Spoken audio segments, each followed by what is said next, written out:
So I start the idea of this story in the plantation era mainly because my family's beginnings began in that time. Like, so my ancestors, probably like many of yours, came specifically to Hawaii to work on the sugar plantations or maybe later on the pineapple plantations.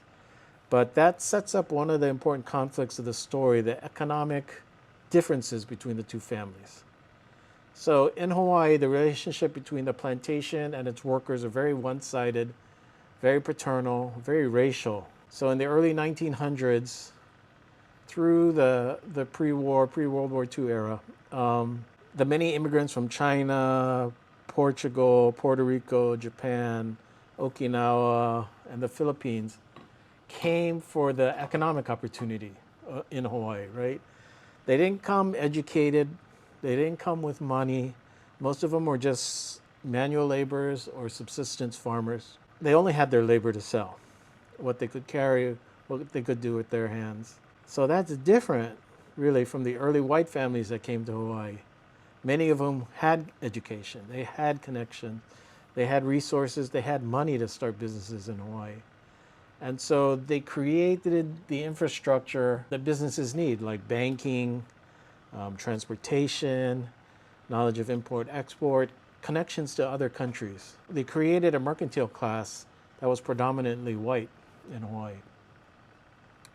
So we have an economic system set up by whites, for whites. The labor for that system needs the non-white races to make it run.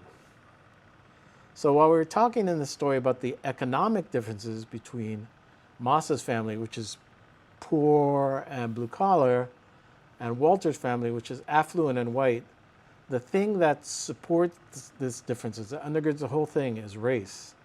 So while it's true that these white businesses create resources, like they create jobs for the non-white races, the relationship is one way in which the owners of these businesses, or as Karl Marx would say, the owners of the means of production, can take these jobs away at any time. In addition to that, I add the cultural conflict in the story.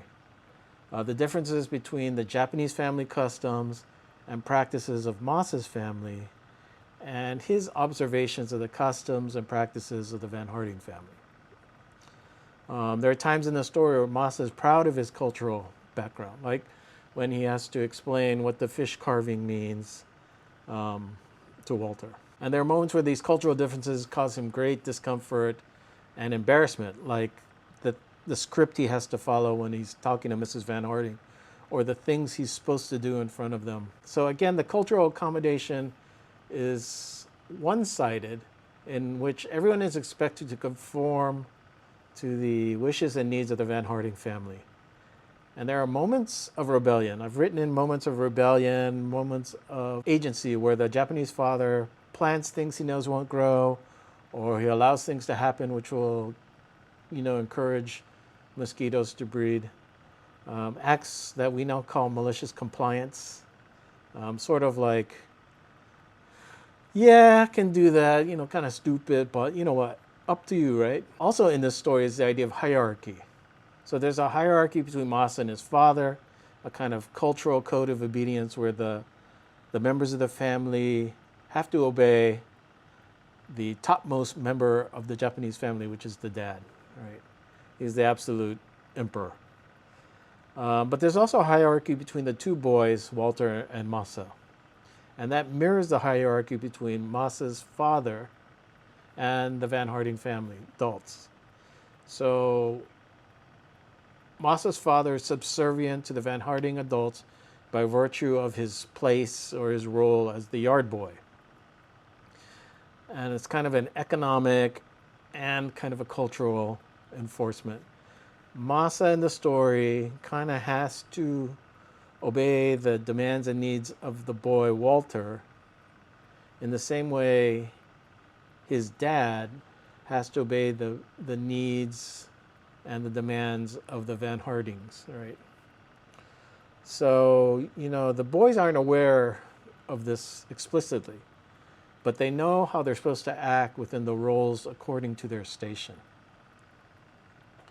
So all three of these conflicts come together in this story and get acted out in a situation that presents itself over a Christmas season.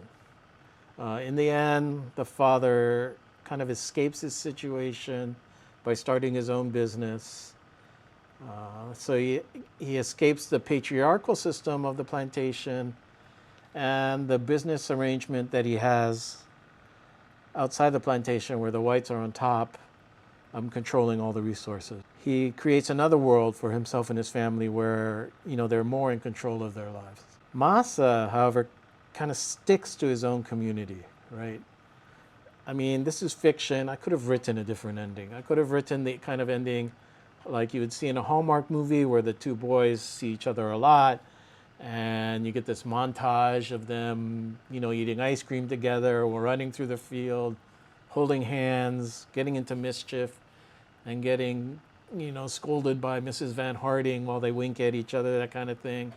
And then I could have written a deathbed scene with Walter lying in the hospital bed and Masa by his bedside, and when the Howley boy gets called up by the angels, Masa gives his silent "no" kind of scream, right? I could have written that. But that's not the kind of story this is. So this kind of the same forces, the same hierarchical and economic and cultural stratification from earlier in the story continues.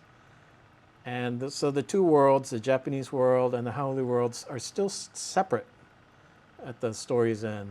And, I kind of bring them together a little bit towards the end in this kind of classic denouement as a writer that I find satisfying. But things are still separate. So, that's about all I have to say about that. I hope this is helpful in some way. So, if you have any further questions or things you want to talk about, you can always contact me through my website, jeffhiga.com.